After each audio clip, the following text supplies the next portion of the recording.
El primer país de riesgo que mencionan era México. México en ese momento tenía 123 millones de habitantes, lo alcanzaba. Entonces inmediatamente el eslogan, no te olvides que hay 7.000 ingenieros sociales trabajando para ese centro. El eslogan, la familia pequeña vive mejor, que lo recuerdan todos los mexicanos grandes, y bajó de 6 hijos por mujer a 2. Y se detuvo inmediatamente el crecimiento industrial de México. Tendrían que prestarle especialmente atención a esto los mexicanos en una situación donde en los 6 años de López Obrador murieron más de 200.000 personas. No, parece que no es un accidente. No, no es un accidente. Tremendo López Obrador, tremendo. ¿Y Sheinbaum ahora? No, peor todavía. Peor porque tiene el odio de mujer, ¿viste? ¿Dónde fue becada Sheinbaum? En la Universidad de Berkeley por la Fundación Rockefeller. Esta es la mujer que crea el feminismo. El odio a la familia, el odio al varón, el odio al matrimonio, el odio a los hijos. Tremenda.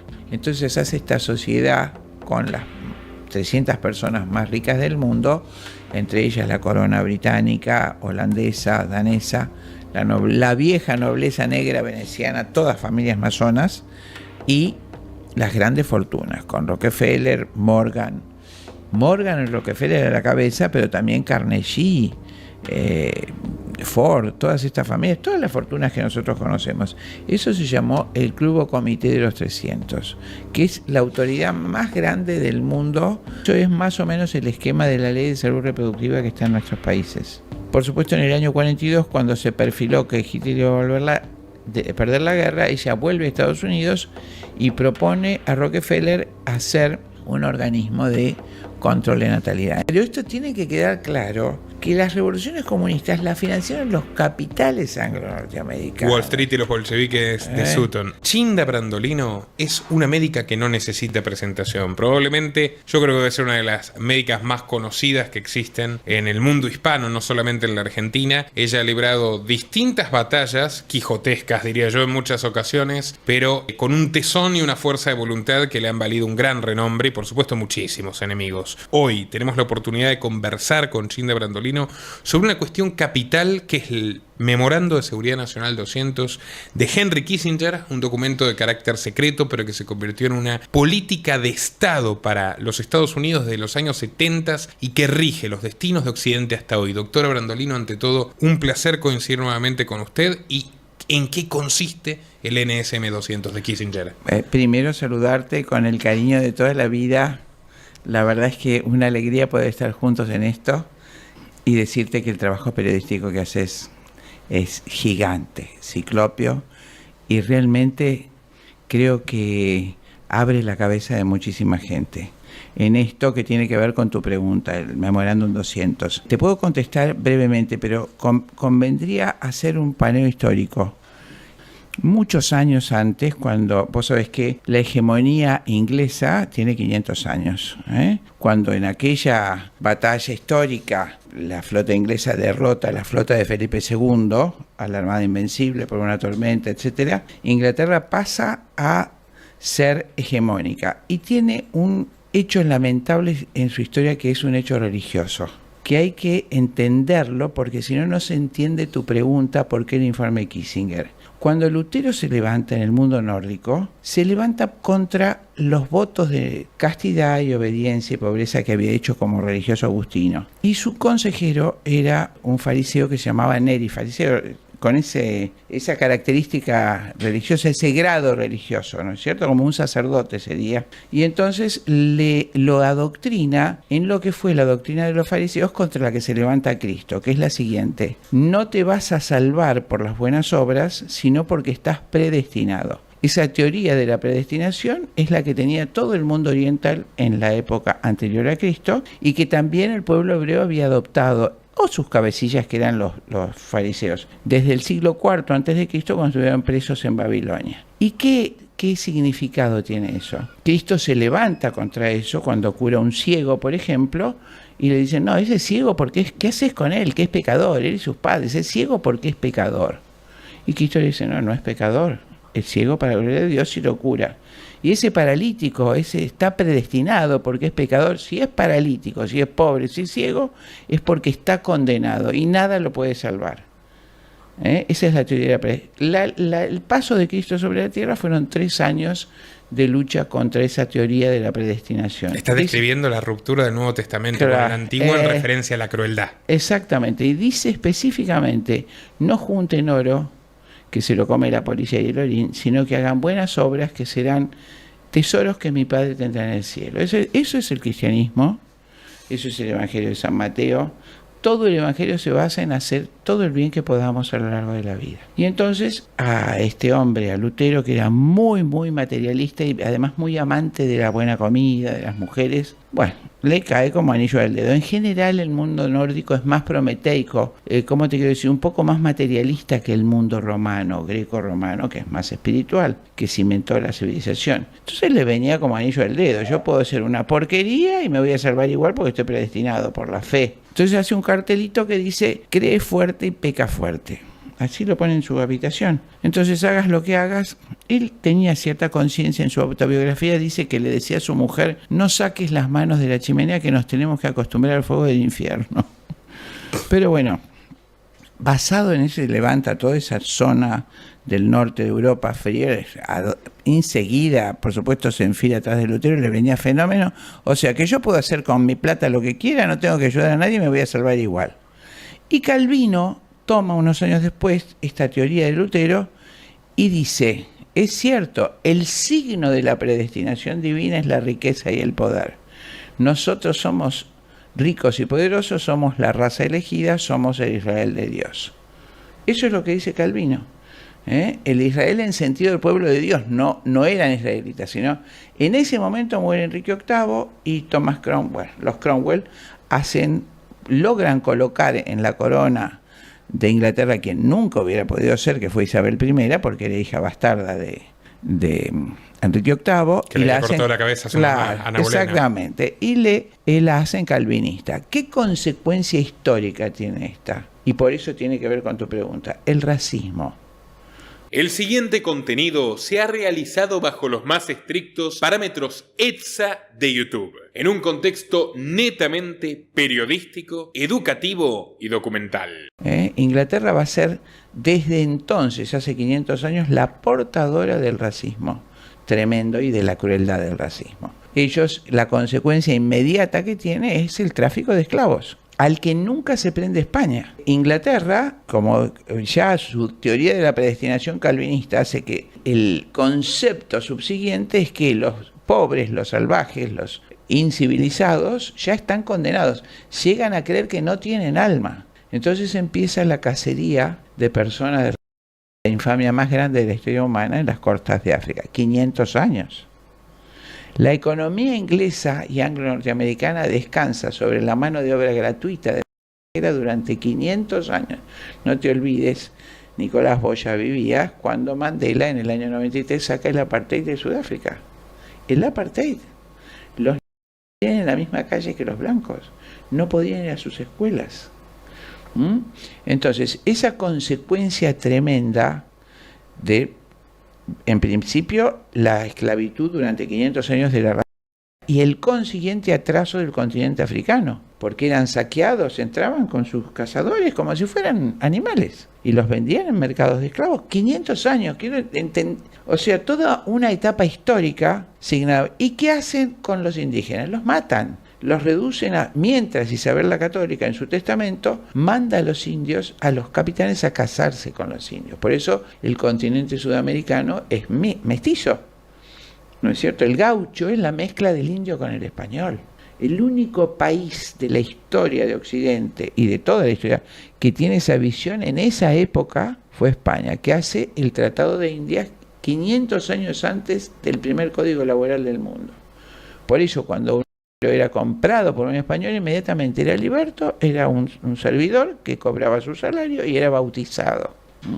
Entonces, en ese contexto, Inglaterra crece con el racismo y a fines del siglo XIX aparece un personaje que fue Thomas Malthus, que era un pastor luterano, que recorre los barrios pobres de la revolución industrial que se había originado en Inglaterra y tiene gran desesperación porque los pobres tenían muchos hijos. Entonces escribe la primera teoría económica de población. La población crecerá geométricamente, los alimentos lo harán aritméticamente, no alcanzará para todos. Por lo tanto, invito a los seres inferiores de la sociedad, dice Malthus, a los pobres, incapaces, que se abstengan de procrearse para no ser un lastre para los sectores superiores de la sociedad. El racismo imbuido en esa frase, en todo el libro, es tan doloroso, tan tremendamente ofensivo, que yo no puedo creer que haya escrito. Inmediatamente aparece quién era el enorme admirador de Malthus, Darwin. Darwin, ya su padre era muy amigo, y él entonces habla orondo de la raza superior, copia de Lamarck la teoría de la evolución, que es una hipótesis que jamás fue demostrada, como tantas cosas que tenemos, ¿no es cierto?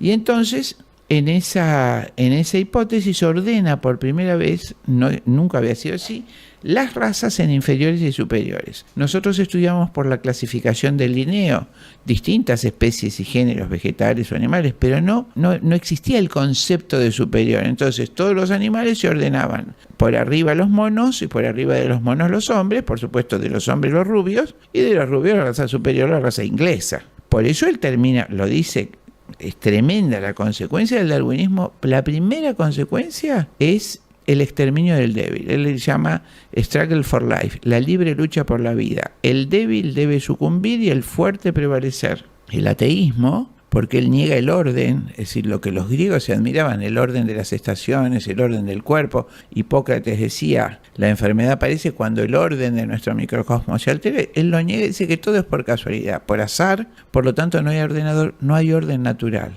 ¿Y por qué es importante y cuál es la consecuencia? Hoy, si no hay orden natural, la ideología de género se puede implantar perfectamente. Las arbitrariedades más espantosas, no hay una naturaleza rectora.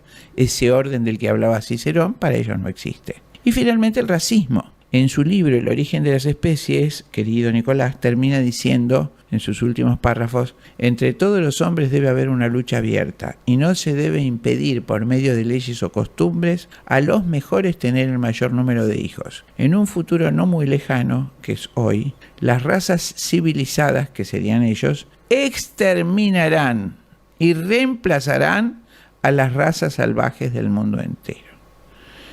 Eso es el racismo. Eso se hace un movimiento eugenésico. Eugenesia es la mejora de la raza, buscar la raza superior. Eugenesia. Ese movimiento es a fines del siglo XIX, y a ese movimiento pertenecen todas las familias ricas, además esnovistas, que adoptan el darwinismo y que les venía fenómeno. No tenemos que proteger al obrero, ni darle de comer al pobre, ni nada de eso, ¿no es cierto? Quien preside más o menos ese movimiento va a ser Rockefeller, que acababa de fundar la Standard Oil, era la fortuna más grande del mundo, en ese momento más grande que la de Rothschild, que hoy es el dueño y director del Banco Central Europeo. Un mínimo detalle de color, y el primer Rockefeller hace la fortuna vendiendo pócimas y ungüentos milagrosos. Así fue, pero es un hombre de una inteligencia extraordinaria. Para el mal, lamentablemente. Cuando se hace ese movimiento, allí aparece Darwin, su primo Galton, Aldous Huxley, su primo Julian Huxley, que va a ser el fundador de las ciencias de la eugenesia, buscando la raza superior.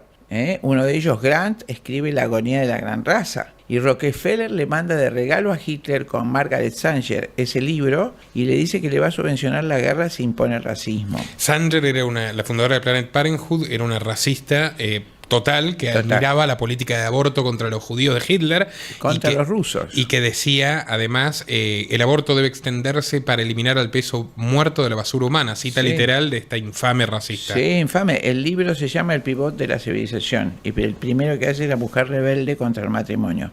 Era marxista y racista. Y socia de Rockefeller. Rockefeller la toma. En 1916 Rockefeller hace distintos pasos. Crea la Reserva Federal modificando la Constitución americana para tener un banco de donde se maneje el dinero del mundo, como es hoy. Crea en 1916 la Liga Eugenésica de Control de Natalidad, la pone al frente a Margaret Sanger, que es la que crea el movimiento feminista norteamericano.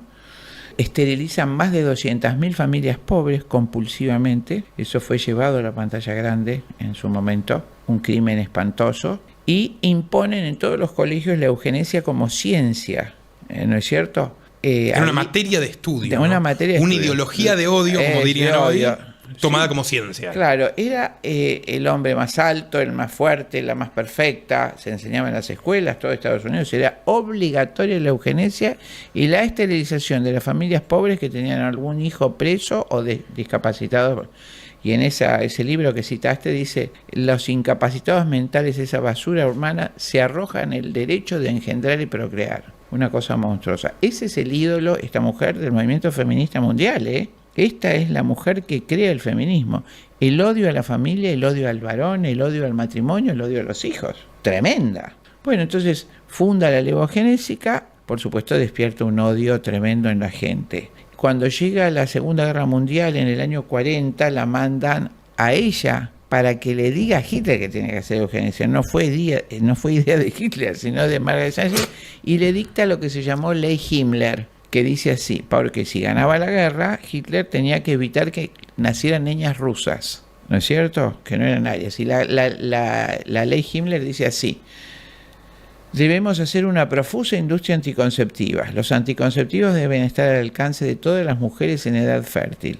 Debemos insistir en los posibles riesgos para el embarazo y los que pudieran producir para la mujer el embarazo y los partos. Debemos insistir en los bienes culturales y económicos que tendrían las mujeres sin ningún hijo. Debemos insistir en el daño que pueden hacer los partos y legalizar el aborto, y debemos entrenar para ello a médicos y comadronas. Si hacemos el aborto con esmero, mayor cantidad de mujeres rusas acudirán al mismo. Eso es más o menos el esquema de la ley de salud reproductiva que está en nuestros países. Por supuesto, en el año 42, cuando se perfiló que Hitler iba a perder la guerra, ella vuelve a Estados Unidos y propone a Rockefeller hacer un organismo de control de natalidad. En 1942 hace la Asociación Federal de Planificación Familiar Americana y en 1952 la IPPF, la Planned Parenthood, Instituto Federal de Planificación Familiar. Hasta el día de hoy la principal red de clínicas de aborto del mundo. Doctora, ¿cómo llegamos entonces a los 70 con Kissinger? Y entonces llega en ese contexto. Por supuesto, Rockefeller había ya tomado todas las facultades. Los presidentes en general son digitados por el CFR, Consejo de Relaciones Internacionales, que crea Rockefeller en 1920, y el visto bueno los da justamente el Instituto Tavistock, quien dirige la elección y ese profesional elegido fue el presidente Nixon. El presidente Nixon era tremendamente racista, estaba obsesionado por el crecimiento poblacional de Sudamérica, de los hispanos, los latinos, de todos nosotros, y entonces pide dos cosas. La primera cosa, hace una comisión para educación, pide un documento que se le entrega a esta comisión en 1969. Ubiquemos la presidencia de Nixon más o menos del 66 al 74, en sus dos periodos, que sale con el Watergate, ¿no? Sí, el escándalo ese, pero más o menos en ese periodo. Entonces, ese documento está dividido en tres partes. El primero, educar a la población para que no tenga hijos. El segundo, educar a los padres para que no tengan hijos responsablemente. Y el tercero se llama educación sexual. En síntesis dice, debemos ofrecer a los niños comunidades que hablen sin pudor, los docentes con los niños de los temas sexuales, y ofrecer a los niños otras opciones sexuales infecundas como la masturbación, el bestialismo y la homosexualidad. Kissinger. Esto es la Comisión de Educación de Población y Futuro Humano que lo pide el presidente Nixon. Bueno, ¿qué hacen ellos para reducir la población del mundo? Hacen las conferencias de población y desarrollo. Esas conferencias se hacían cada 10 años para presionar a los delegados de los países de Occidente a legalizar el aborto. En ese año, en 1974, se hace la tercera conferencia, si no me acuerdo mal, en Bucarest. Y ya tenían todo cocinado para que todos nuestros países legalicen el aborto.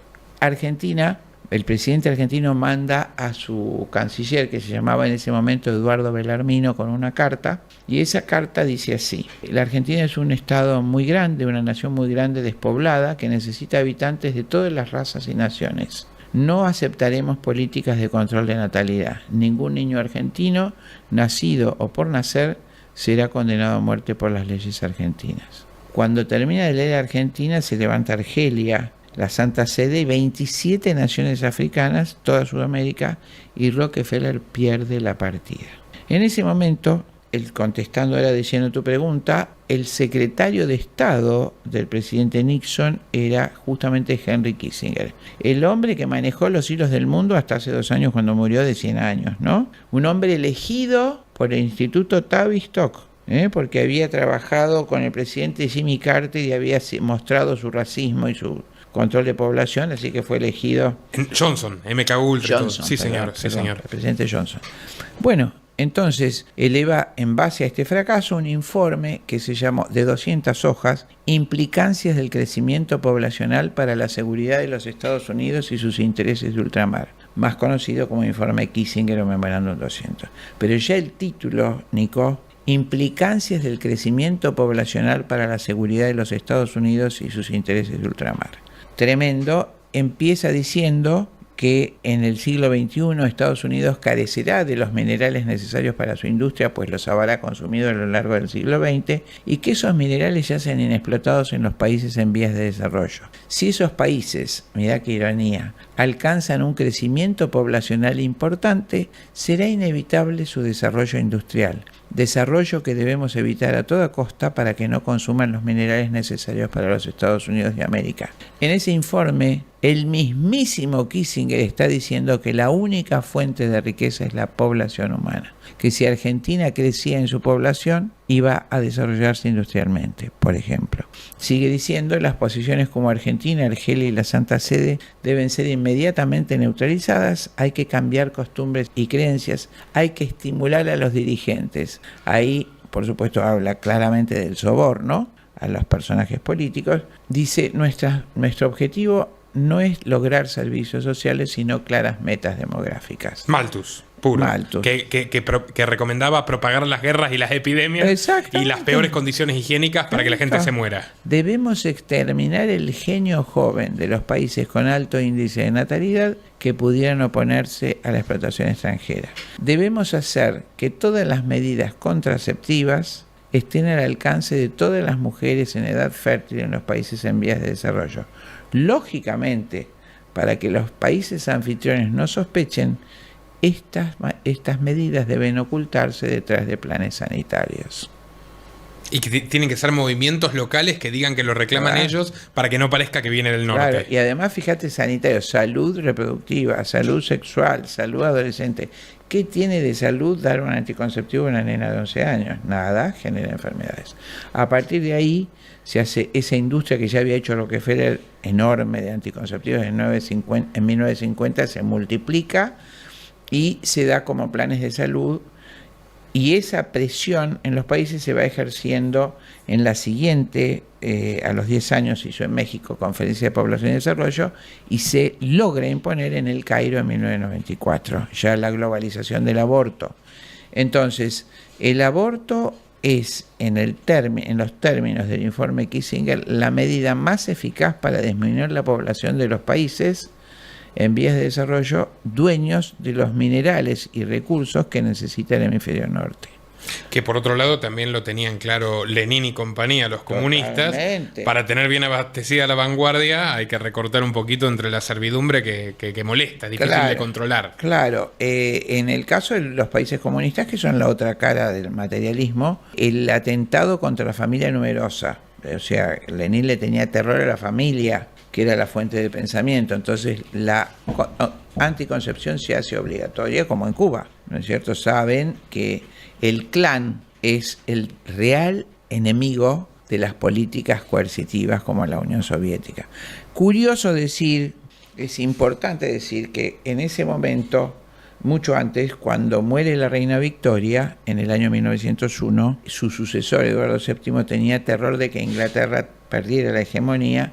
Entonces hace esta sociedad con las 300 personas más ricas del mundo, entre ellas la corona británica, holandesa, danesa, la vieja nobleza negra veneciana, todas familias masonas, y las grandes fortunas, con Rockefeller, Morgan y Rockefeller a la cabeza, pero también Carnegie, Ford, todas estas familias, todas las fortunas que nosotros conocemos. Eso se llamó el Club o Comité de los 300, que es la autoridad más grande del mundo. Un colega mío, el doctor Coleman, ya viejito, escribió, que fue doble espía, dice él, Y así fue. ¿De qué servicios? Bueno, es tema suyo. Eso, es tema suyo. Escribe ese libro, es muy importante, El secreto más guardado del mundo, el Club de los 300. Ese club que va por primera vez en 5 siglos, Inglaterra delega en Rockefeller, por eso el informe de Kissinger, el manejo, la administración del poder en el mundo, y Rockefeller decide 2 cosas, que está en su autobiografía, reducir las razas indeseables, reducir la población y aplicar al resto políticas comunistas, porque para él, su sucesor, Rockefeller III, dice que el experimento de Mao Zedong es el más exitoso de la historia. Dedica una página entera de New York Times elogiando la política de Mao Zedong. La China de Mao fue el país que tuvo más premios de Naciones Unidas, de todo el mundo. El peor genocidio de la historia. De la historia, el horror. 3 veces peor que Stalin. 3 veces peor. Porque Stalin no tuvo tiempo, porque creo que si no hubiera hecho exactamente... Ni rusos, no tenían suficientes rusos. Más rusos, claro. Rusia nunca fue un país superpoblado.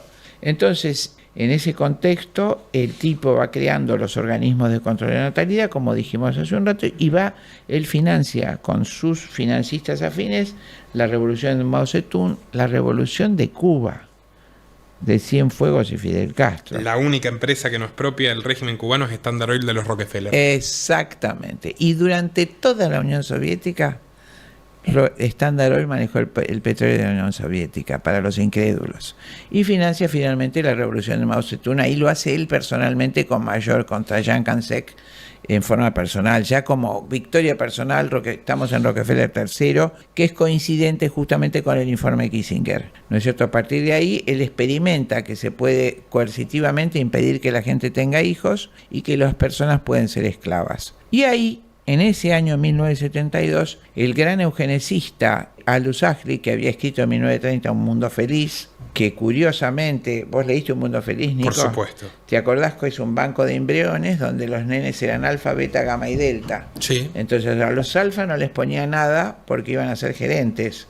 A los beta 2 gotas de no sé qué alcohol, a los gamma 4 gotas, más retardados para hacer las tareas serviles de la sociedad. Creían que eran libres porque había promiscuidad y tal, sexual. Tenían soma, que era una droga que los estupidizaba, no había familia y los únicos que se habían empeñado en preservar la vida como era antes fueron recluidos en una reserva de salvajes. Totalmente, el continente salvaje de Sudamérica. Y ese era el pensamiento de ellos. Y cuando en 1972, coetáneamente con todo esto que estamos hablando, da la última conferencia en Estados Unidos, en el Senado, dice: cuando escribí Un Mundo Feliz, no lo hice como ficción, lo hice como proyecto político. Y creo que hemos logrado, a través de la droga, hemos logrado que la gente sea feliz a pesar de sus abominables condiciones de vida.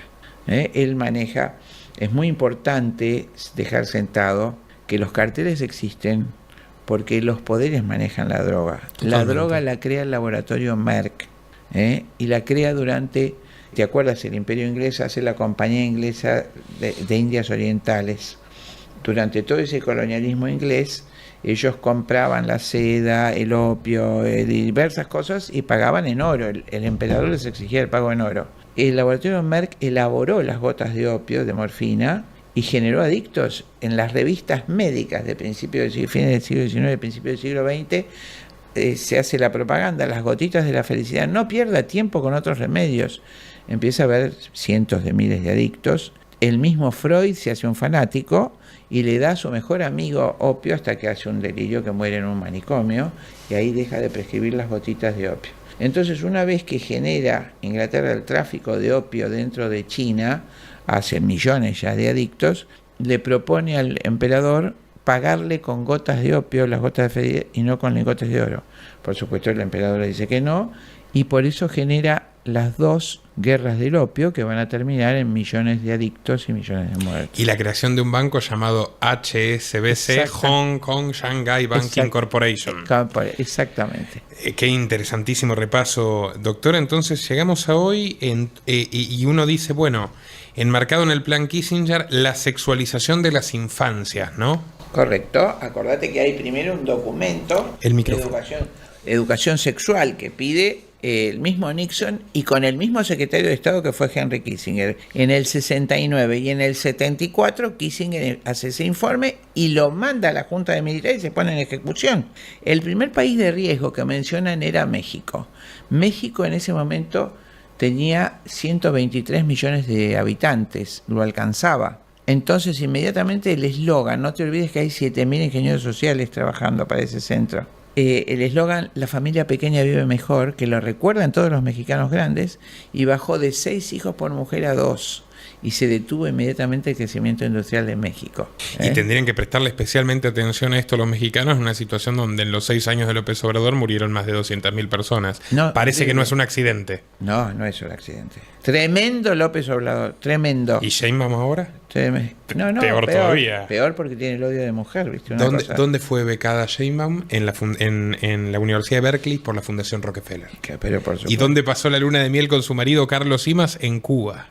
Es tremendo, pero esto tiene que quedar claro, que las revoluciones comunistas las financiaron los capitales anglo-norteamericanos. Wall Street y los bolcheviques de Sutton. Doctora, tenemos que cerrar por razón de tiempo. Pena. La verdad que sí, un gusto. Ha sido un inmenso placer y espero que no sea la última vez. Pero cada vez que venga por aquí, te acompañaré en un programa, te lo prometo. Muchísimas gracias, Chinda. Gracias a vos.